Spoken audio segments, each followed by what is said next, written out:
নেবার সময় দেবার কথা, দেবার সময় নানান কথা। আপনি কি দুর্ভাগ্যবান ব্যক্তি? যদি দুর্ভাগ্যবান ব্যক্তি হন, তাহলে আপনার ভিতরে 5টি আলামত থাকবে। 1 নম্বরে আপনার ভিতরে অন্তরে দৃঢ়তা থাকবে না। 2 নম্বরে দুনিয়ার প্রতি আকর্ষণ থাকবে আপনার। 3 নম্বরে আপনার প্রতি দীর্ঘ আশা থাকবে দুনিয়ায় থাকার। 4 নম্বরে চোখের পিপাসা থাকবে। কেননা এই চোখ যতক্ষণ পর্যন্ত কবরে না যাবে ততক্ষণ পর্যন্ত আপনার এই চোখ ভরবে না।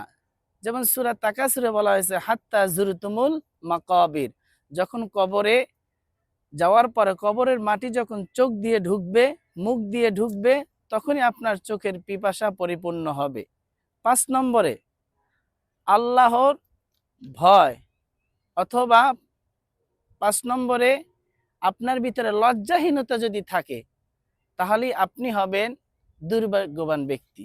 কেন লজ্জা এমন একটা বিষয়, হাদিসে এসেছে আল হায়া উশুবাতুম মিনাল ঈমান, ঈমানের অর্ধেকই হচ্ছে লজ্জা।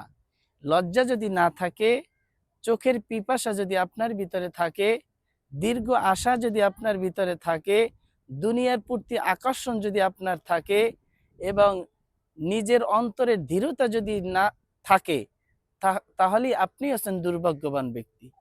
আপনার মতো লোকদের জন্যই কবরে আযাব। আপনার ওই দুর্ভাগ্যবান ব্যক্তিদের জন্যই হচ্ছে বাম হাতে আমল নামা দেওয়া হবে। দুর্ভাগ্যবান ব্যক্তিদের কি নেকির আমল কম হবে এবং বদ আমল বেশি হবে। দুর্ভাগ্যবান ব্যক্তিরাই পুলসিরাতের রাস্তা পার হতে পারবে না, পরিশেষে তারা জাহান্নামে চলে যাবে। এখন আপনি আপনার জীবনের সাথে মিলিয়ে দেখেন যে কথাগুলোর সাথে কতটুকু আপনার জীবনের বাস্তবতা আছে।